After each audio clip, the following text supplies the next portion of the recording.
الحمد لله نحمده ونستعينه ونستغفره ونؤمن به ونتوكل عليه ونعوذ بالله من شرور أنفسنا ومن سيئات أعمالنا من يهده الله فلا مضل له ومن يضلله فلا هادي له ونشهد أن لا إله إلا الله وحده لا شريك له ونشهد أن محمدًا عبده ورسوله أما بعد فأعوذ بالله من الشيطان الرجيم بسم الله الرحمن الرحيم إن الله يأمركم أن تؤدوا الأمانات إلى أهلها فإذا حكمتم بين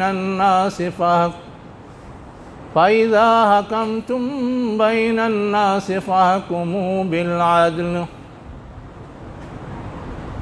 محترم بزرگوں اور عزیز ساتھیوں،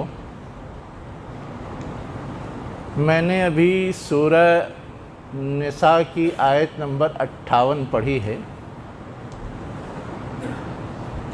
جس کا ترجمہ ہے بے شک اللہ تمہیں حکم دیتا ہے کہ امانتوں کو صاحب امانت کے حوالے کرو، اور جب تمہیں فیصلہ کرنا ہو تو انصاف کے ساتھ لوگوں کے درمیان فیصلہ کرو۔ امانت کا عام مفہوم تو ہم اور آپ یہ سمجھتے ہیں کہ کسی نے کوئی چیز حفاظت کے لیے ہمارے پاس رکھی، بعد میں جب وہ طلب کرے تو ہم منوعاً اسے وہ چیز لوٹا دیں۔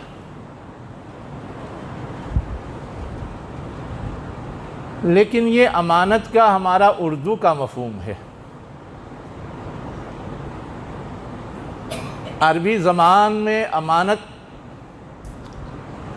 مختلف طرح کی ذمہ داریوں کو بھی کہتے ہیں۔ یہ آیت کا جو دوسرا ٹکڑا ہے، بس جب تمہیں لوگوں کے درمیان فیصلہ کرنا ہو تو عدل کے ساتھ فیصلہ کرو۔ فیصلے کا کام کون کرتا ہے؟ جو ذمہ دار ہوتا ہے، عہدیدار ہوتا ہے، حکمراں ہوتا ہے، وہ کرتا ہے۔ یہاں سے بھی یہ بات معلوم ہوتی ہے، اور قرآن مجید میں سورہ احزاب کی جو آخری آیات ہیں وہاں یہ بات آئی، اِنَّا عَرَضْنَا الْأَمَانَةَ عَلَى السَّمَاوَاتِ وَالْأَرْضِ، ہم نے امانت آسمانوں اور زمین کے سامنے پیش کی، وَالْجِبَالِ، اور پہاڑوں کے سامنے بھی، فَأَبَيْنَ أَن يَحْمِلْنَهَا، پس انہوں نے اس امانت کو اٹھانے سے انکار کر دیا۔ کس نے اٹھایا؟ انسانوں نے اٹھایا۔ اب وہاں پر جس امانت کا تذکرہ ہے وہ کوئی مال و دولت یا سامان کے قبیل کی چیز نہیں ہے، وہ اصلاً اس دنیا کے اندر اللہ تعالیٰ نے جو چیزیں پیدا کی ہیں ان کو برتنے، استعمال کرنے، ان کو اللہ کی دی ہوئی ہدایات کے مطابق چلانے کی ذمہ داری کو امانت کہا گیا ہے۔ مفسرین لکھتے ہیں اس سے مراد وہی خلافت والی ذمہ داری ہے جس ذمہ داری کے حوالے سے اللہ تعالیٰ نے پہلے آدم علیہ السلام کو پیدا کیا تھا تو سرفراز کیا تھا اور اعلان کیا تھا کہ میں زمین میں خلیفہ بنانے والا ہوں جو زمین کا انتظام سنبھالے گا۔ فرشتوں نے اس پہ کچھ اشکال پیش کیا تو اللہ تعالیٰ نے آدم علیہ السلام کی خوبی بیان کر کے ان کو جواب دیا۔ خوبی کیا تھی؟ خوبی یہ تھی کہ اللہ تعالیٰ نے اسماء کا علم آدم علیہ السلام کو عطا کیا تھا، جس کی بنیاد پر اس کائنات کی ہر چیز کو وہ صحیح ڈھنگ سے برت سکتا ہے، اور جس کی بنیاد پر وہ اس زمین کا سارا انتظام چلا سکتا ہے، تو فرشتے خاموش ہو گئے۔ تو امانت کا مفہوم، یہ جو انتظامی ذمہ داریاں ہوتی ہیں، اس مفہوم کے لیے بھی قرآن میں، احادیث میں استعمال ہوا ہے۔ احادیث میں کیا استعمال ہوا ہے؟ احادیث میں ایک بہت مشہور حدیث ہے۔ کیا ہے وہ حدیث؟ حدیث یہ ہے کہ جب امانتیں ضائع ہونے لگیں تو قیامت کا انتظار کرو۔ صحابہ نے پوچھ دیا،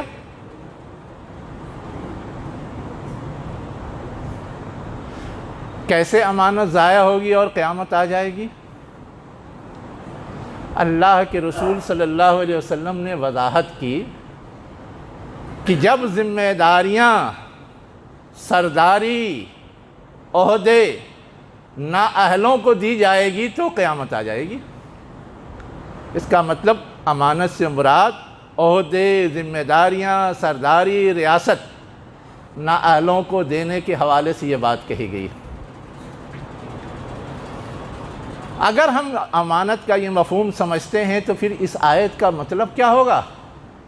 اس آیت کا مطلب یہ ہے کہ اللہ تمہیں حکم دیتا ہے کہ مختلف سطح کی جو تمہارے درمیان ذمہ داریاں ہوتی ہیں، چاہے گھر کی ذمہ داری ہو، چاہے محلے کی ذمہ داری ہو، چاہے اسکول کالج کی ذمہ داری ہو، چاہے حکومت کی ذمہ داری ہو، ہر ذمہ داری ان لوگوں کے حوالے کرو جو اس کے اہل ہیں، جن کے اندر اس کی صلاحیت پائی جاتی ہے، ان کے حوالے کرو۔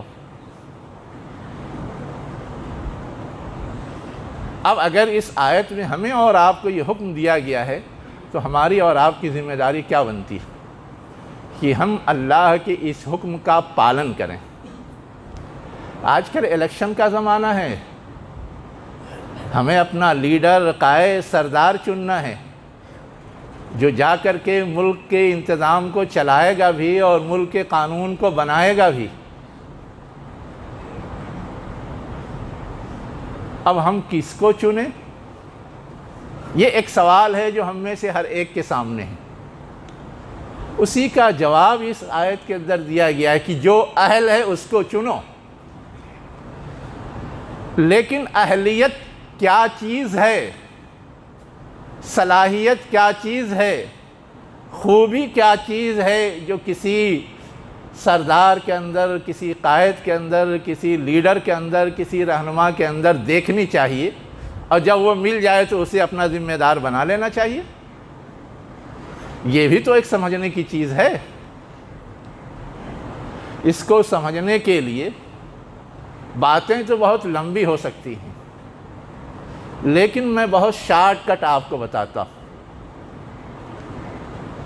ہمیں اور آپ کو اگر کہیں کا سفر درپیش ہے اور گاڑی سے ہمیں سفر کرنا ہے، تو گاڑی کا ڈرائیور کیسا ہو، ہم کیا کیا چیزیں چیک کرتے ہیں؟ اس لیے کہ وہی تو ہمیں منزل تک پہنچائے گا۔ جب ہم چیک کرنے جاتے ہیں تو ہم اس میں دیکھتے ہیں کہ ڈرائیور جہاں میں جانا چاہتا ہوں اس جگہ کو جانتا ہے نہیں، جس راستے سے آسانی سے بہتر انداز پہ وہاں تک پہنچا جا سکتا ہے اس راستے کو ڈرائیور جانتا ہے یا نہیں، جس گاڑی سے مجھے سفر کرنا ہے اس گاڑی کی ڈرائیونگ اسے آتی ہے یا نہیں، یہ ساری چیزیں ہم دیکھتے ہیں۔ اگر ہمیں پتہ چل جائے کہ یہ منزل کو نہیں جانتا ہے تو ہم تو نہیں جائیں گے اس کے ساتھ، ہم اس پہ بھروسہ نہیں کریں گے، اس پہ اعتماد نہیں کریں گے۔ اگر ہمیں پتہ چل جائے کہ اسے راستے کا علم نہیں ہے، ہم اسے کبھی اپنا ڈرائیور نہیں بنائیں گے۔ اگر ہمیں یہ پتہ چل جائے کہ اس کو گاڑی چلانا ہی نہیں آتا ہے تو کیا ہم اسے اپنے یہاں ڈرائیور رکھیں گے؟ صرف جاننا ہی کافی نہیں ہوتا، یہ بھی ہمیں اور آپ کو معلوم ہونا چاہیے۔ پڑھنے کو ڈاکٹری کی ڈگری لے کر کے بہت سارے لوگ میدان میں ڈاکٹر بن کر کے آ جاتے ہیں، لیکن علاج کون بہتر انداز سے کر پاتا ہے؟ جو اس کا صحیح تجربہ رکھتا ہو، جو اس معاملے میں ٹرینڈ ہو، جس نے اس میں کچھ مہارت حاصل کر رکھی ہو۔ اگر ڈرائیور ان ٹرینڈ ہے، نا تجربہ کار ہے، کہیں لے جا کر کے گڈھے میں گرا دے گا۔ چلنے کو چلے گا تو، گاڑی کچھ دور چلائے گا تو، لیکن منزل تک پہنچانے کی گارنٹی نہیں ہے۔ تو ڈرائیور تجربہ کار بھی ہونا چاہیے۔ تو کیا پتہ چلا کہ ہمارا رہبر بھی اسے ہونا چاہیے جو ہمارے منزل کا علم رکھتا ہو،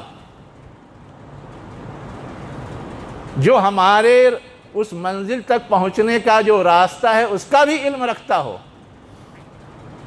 اور صرف علم ہی نہ رکھتا ہو بلکہ اسے تجربہ ہو، اس میں اس نے مہارت حاصل کی ہو، کچھ کیا ہو اس نے، تب ہم اس پہ بھروسہ کر سکتے ہیں۔ اب ہم لوگ جسے اپنا لیڈر یا رہنما چننا چاہتے ہیں، ہمیں اور آپ کو یہ بات معلوم ہے کہ ہماری جو منزل ہے وہ ہمارے رہنما جانتے ہیں، منزل تک پہنچنے کا جو راستہ ہے وہ ہمارے وہ رہنما جانتے ہیں، منزل تک پہنچنے کے لیے جو کچھ بھی تجربہ مطلوب ہے وہ تجربہ ان کے پاس ہے۔ میں سمجھتا ہوں کہ ہم اور آپ یہ سب دیکھنے نہیں جاتے، اور سب سے پہلی غلطی یہی ہوتی۔ اگر ملک چلانا ہے تو ملک کی ایک منزل ہے، اس کا علم اور شعور ان کے پاس ہے کہ ملک کو ترقی کی اونچی منزل تک لے جانا ہے، ملک کی حفاظت کرنی ہے، ملک کے مسائل کو حل کرنا ہے، اس کا علم ہے۔ ملک کیسے چلے گا اس کے لیے ایک دستور بنا ہوا ہے، ان میں سے کسی نے وہ دستور پڑھ رکھا ہے اور جانتا ہے کہ اس میں کیا کیا اصول اور گائیڈ لائن دی گئی ہے۔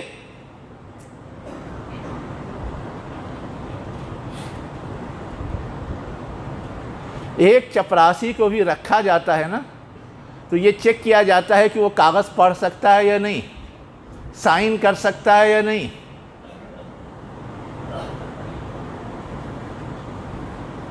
کم سے کم اتنی صلاحیت مطلوب ہوتی ہے، 10ویں پاس ہے تو اتنی امید کی جاتی ہے کہ اس کو اتنی صلاحیت ہے تو اسے اپائنٹ کیا جاتا ہے۔ لیکن ہمارے ملک میں لیڈری کے لیے ایسی کوئی شرط نہیں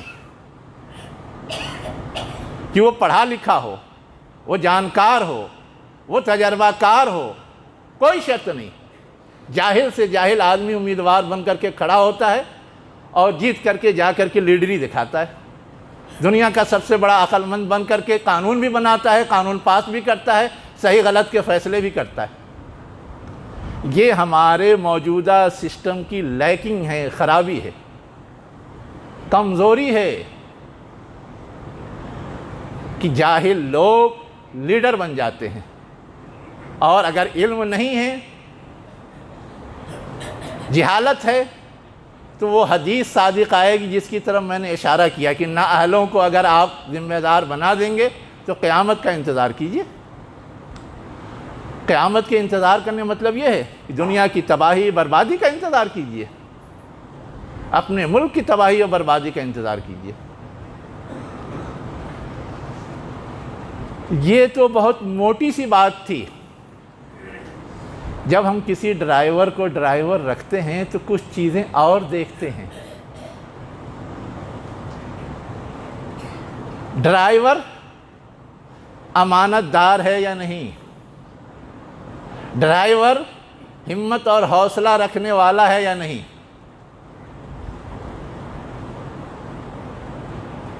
ڈرائیور قوت اور طاقت رکھنے والا ہے یا نہیں۔ گاڑی چلی کہیں جا کر کے گڈھے میں پھنس گئی، اب گڈھے سے نکالنا ایک کام ہے جس میں سب سے بڑا رول تو ڈرائیور ہی کا ہوتا ہے۔ اب وہ ہمت ہار کر کے کہے کہ میں نہیں لے جا سکتا تو ہماری گاڑی تو وہیں اٹک جائے گی۔ اس لیے یہ چیز بھی دیکھی جاتی ہے کہ وہ ہمت حوصلہ رکھتا ہے یا نہیں۔ کوئی مشکل آ جائے گی راستے میں تو اس مشکل کو حل کرنے کے لیے اس کے پاس قوت اور طاقت ہے یا نہیں۔ کوئی پریشانی آ جائے گی تو اس کو وہ سنبھال سکتا ہے یا نہیں۔ اور ساتھ ہی ساتھ ہم جو سامان لے کر کے چل رہے ہیں اس سامان میں کوئی خرد برد اور کوئی تماشا تو نہیں کرے گا۔ ہماری جو چیزیں ہیں وہ سفر کے دوران محفوظ رہیں گی یا نہیں۔ ہم ہر چیز کے بارے میں سوچتے ہیں۔ اگر کوئی ڈرائیور آیا اور لگتا ہے کہ لفنگا ہے، اسی گاڑی پہ بیٹھ کے جانا اور اسے ریزرو کرنا ہم پسند کرتے ہیں؟ ہمیں یہ ڈر ہوتا ہے کہ وہ کہیں بھی بہکا کر کے لے جائے گا اور کہیں بھی لوٹ لاٹ کے برابر کر دے گا۔ وہی ساری چیزیں ایک لیڈر میں بھی دیکھنے کی ہوتی ہیں کہ وہ طاقتور ہے یا نہیں، وہ ہمت والا ہے یا نہیں، وہ امانت دار ہے یا نہیں۔ اب اس پیمانے پہ ذرا دیکھیے، ہم جس کو لیڈر بنانے جا رہے ہیں وہ ہمت والا ہے یا نہیں۔ کوئی مشکل آئے گی تو وہ کھڑا رہے گا، اس مشکل کا مقابلہ کرے گا۔ ہمارے لیے کوئی آفت آ جائے گی، کوئی لٹیرا راستے میں آ کے کھڑا ہو جائے گا تو اس وقت وہ اس سے مقابلے کے لیے آگے بڑھے گا۔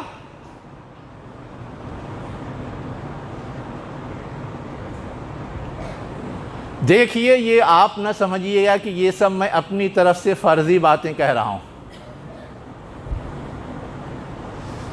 ترمذی شریف کی بہت مشہور حدیث ہے، الامام جنۃ۔ امام کیا ہوتا ہے؟ ڈھال کے مانند ہوتا ہے۔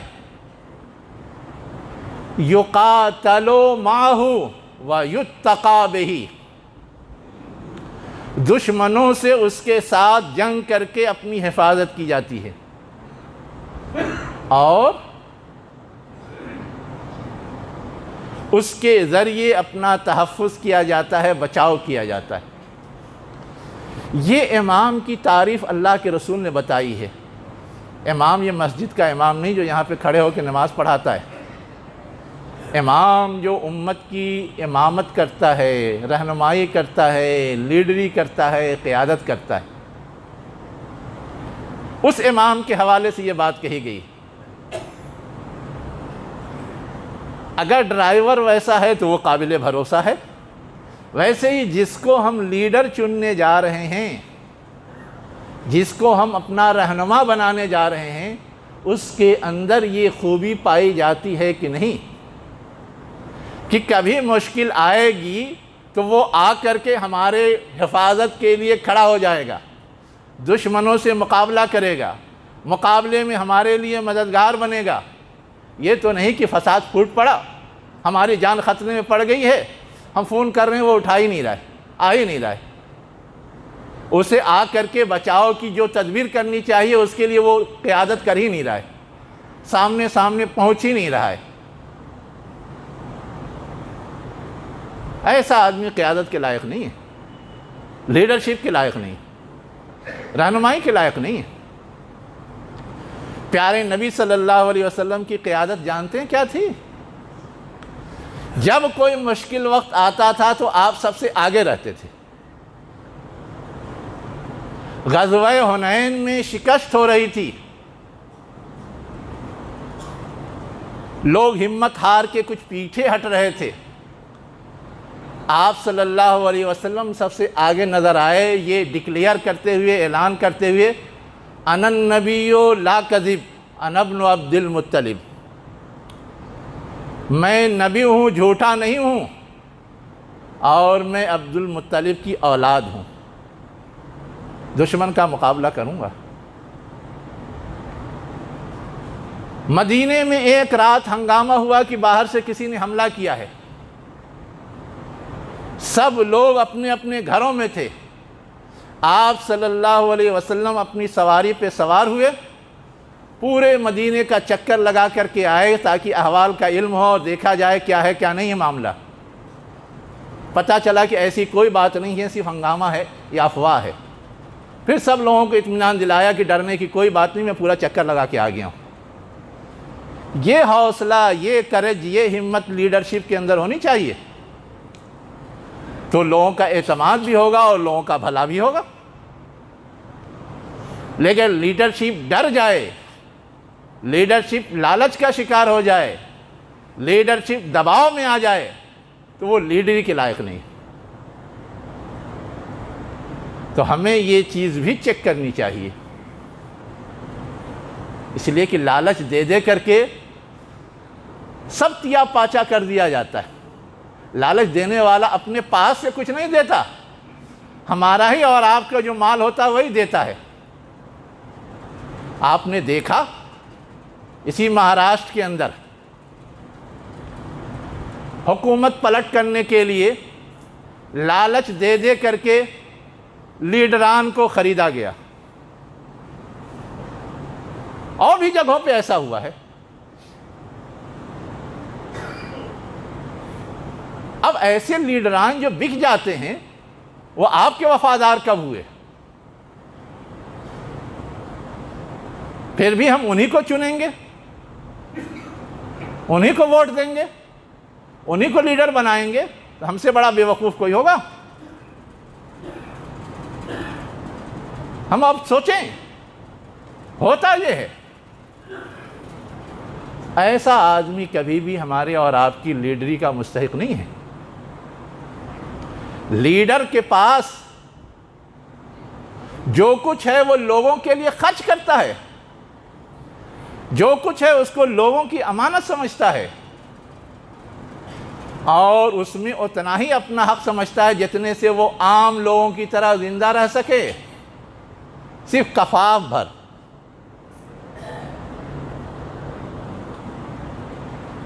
آپ کو معلوم ہے حضرت ابوبکر رضی اللہ عنہ خلیفہ بنے،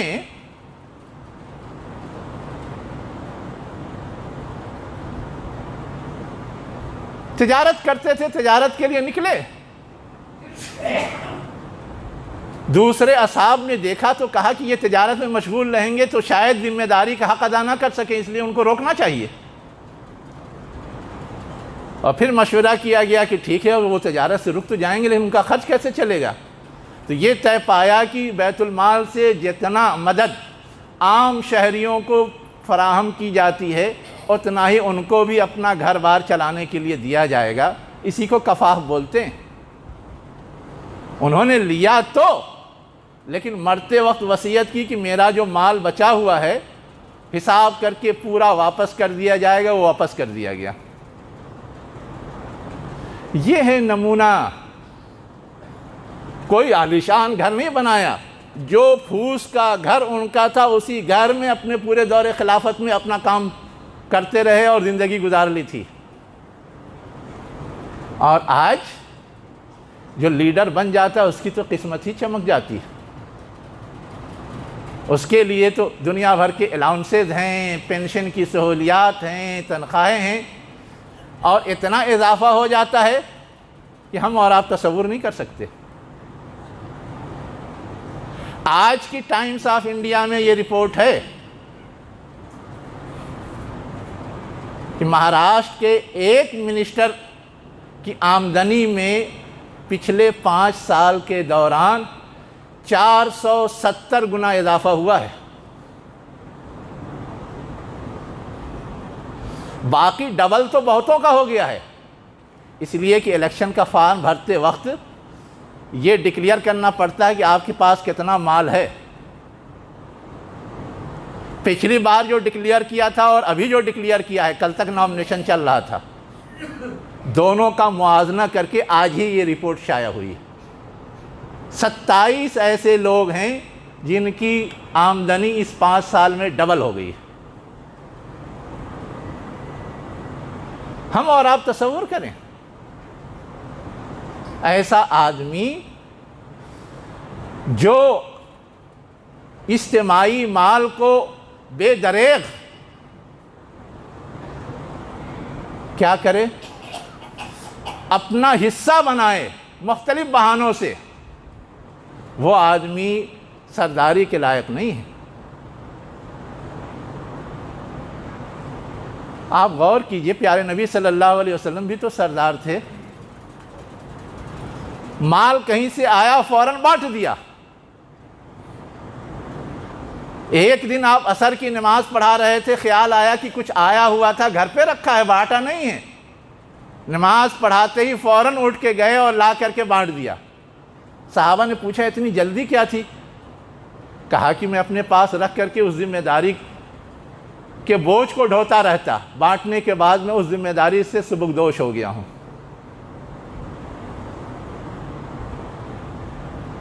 اور کوئی مشکل وقت آتا تھا تو مشکل وقت میں سب کے ساتھ برابر کے شریک رہتے تھے۔ غزوہ احزاب کے موقع سے کھانے پینے کا سامان نہیں تھا۔ کسی صحابی نے آپ کو دعوت دیا، آپ نے سارے لوگوں کو بلا لیا کہ سب لوگ اسی کو مل کے کھائیں گے۔ بعض صحابہ نے آ کر کے ایک موقع پہ شکایت کی کہ بھوک بہت لگی ہے، پیٹ پہ پتھر باندھے ہوا ہوں۔ اللہ کے رسول نے کھول کے دکھایا کہ دیکھو تمہارے پیٹ پر ایک ہے، میرے پیٹ پہ کتنا ہے، ڈبل تھا۔ یہ ہے لیڈرشپ۔ ویسے ہی آپ اس بات پہ بھی غور کیجئے کہ لیڈرشپ کو جو پیسے آتے ہیں وہ تو ہمارے ہی ٹیکسز سے جاتے ہیں نا۔ ہم کتنا ٹیکس پے کرتے ہیں؟ جتنی کسی چیز کی قیمت ہوتی ہے اتنا ٹیکس کے نام پہ وصولا جاتا ہے۔ ابھی 3-4 روز پہلے یہ خبر آئی کہ یہ جو 2 ویلر گاڑیاں ہیں، ایکٹیوا وغیرہ جو بکتی ہیں، کمپنی سے ان کا ریٹ 60,000 ہے، اور آپ خریدنے کے لیے جائیں گے تو یہ 98,000 کی ملے گی۔ یہ 38,000 جو بڑھ رہا ہے یہ جی ایس ٹی اور ٹیکسوں کے نام پہ بڑھ رہا ہے۔ کتنا ہم ٹیکس بھر رہے ہیں دیکھ لیجئے۔ یہی ٹیکس سب تو جمع ہو کر کے حکومت تک پہنچتا ہے اور حکومت کے لوگ عیش کرتے ہیں۔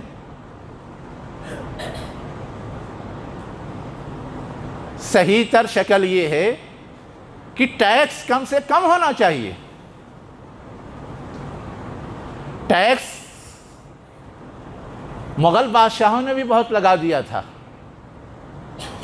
114 ٹیکس اورنگزیب کے بادشاہ بننے سے پہلے لوگوں نے لگا رکھے تھے، جس کو کم کر کے انہوں نے 28 تک پہنچایا تھا۔ کتنے ٹیکس معاف کر دیے تھے؟ پھر بھی ان پہ الزام ہے کہ وہ ظالم تھا، ستمگر تھا۔ لیکن عمر بن عبدالعزیز رحمۃ اللہ علیہ نے کیا کیا؟ ان سے پہلے جو حکمراں تھے انہوں نے 9 مسلموں پر بھی ٹیکس لگایا تھا۔ ہم اور آپ جانتے ہیں کہ اسلامی مملکت میں کوئی اگر غیر مسلم ہے، ذمہ بن کر کے رہتا ہے تو اسے معمولی ٹیکس دینا ہوتا ہے، جسے جزیہ کہتے ہیں۔ وہ اس لیے لیا جاتا ہے تاکہ ان کے تحفظ کے لیے جو انتظام کیا جائے اس پہ وہ خرچ ہو، اور وہ ٹیکس بہت معمولی ہوتا ہے۔ ہم جتنی زکوٰۃ نکالتے ہیں اس سے بھی کم ہوتا ہے، کبھی کبھار صورتحال کے لحاظ سے اس سے زیادہ رہا ہے اس تاریخ کے اندر، لیکن عام طور سے اس سے کم رہا ہے۔ اس ٹیکس سے حکومت کی آمدنی ہوتی ہے۔ عمر بن عبدالعزیز رحمۃ اللہ علیہ سے پہلے جو ذمہ دار تھے حکومتوں کے، انہوں نے جب یہ دیکھا کہ لوگ اس ٹیکس سے بچنے کے لیے ایمان قبول کر رہے ہیں تو وہ ٹیکس 9 مسلموں پر بھی لاگو کر دیا۔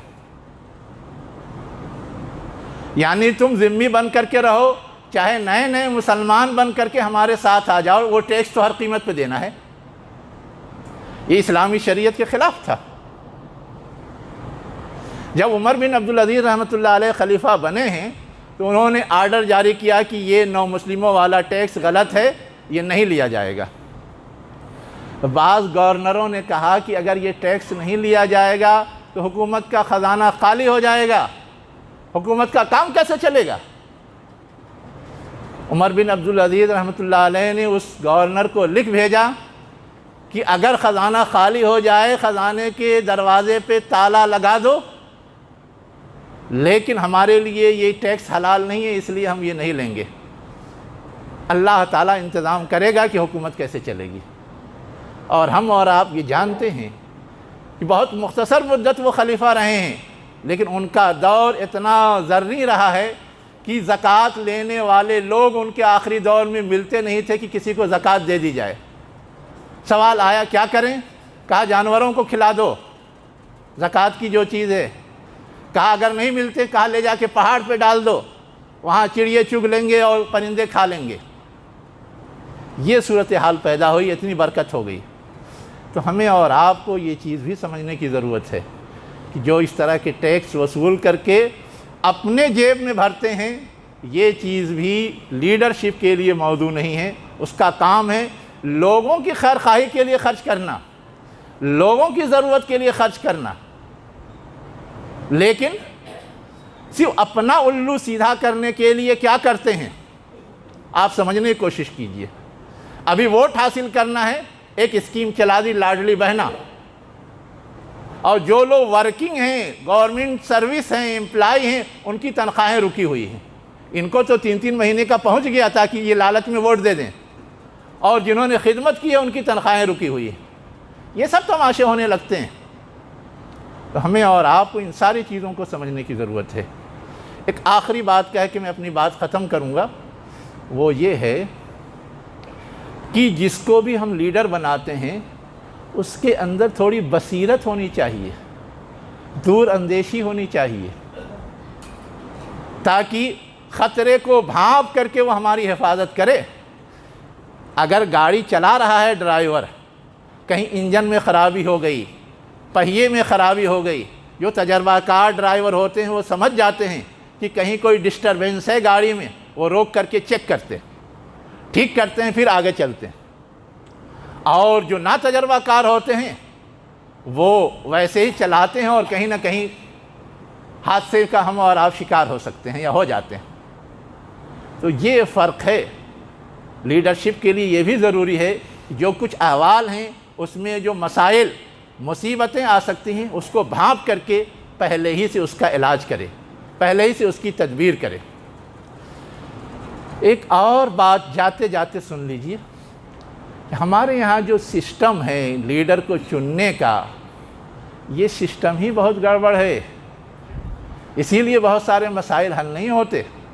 ہمارے یہاں جمہوری نظام پایا جاتا ہے نا، ہم اور آپ ووٹ دے کر کے چنتے ہیں، یہ ہے کہ ہمارے پاس اختیار ہے، ہم ان کو ووٹ دے کر کے چنتے ہیں، ہمارا مشورہ شامل ہوتا ہے کہ ہاں یہ لیڈر بننا چاہیے، لیکن ہمارا مشورہ جہاں شامل ہوتا ہے لیڈر چننے کے لیے، وہیں اگر کوئی لیڈر گڑبڑی کرے تو اس کو ہٹانے کے لیے بھی تو ہمارے پاس اختیار ہونا چاہیے۔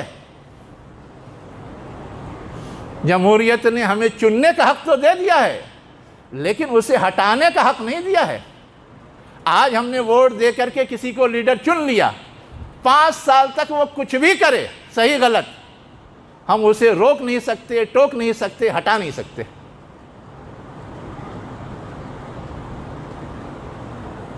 فرانس کے آزادی کا جو بانی تھا روسو نا، اس نے ایک بہت ہی دلچسپ بات کہی ہے۔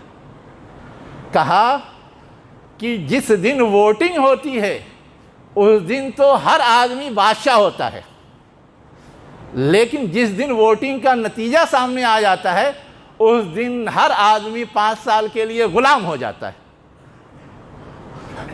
اب اسے اس رہنما کی ہر صحیح غلط کو ماننا ہے، فالو کرنا ہے، مجبور ہے وہ۔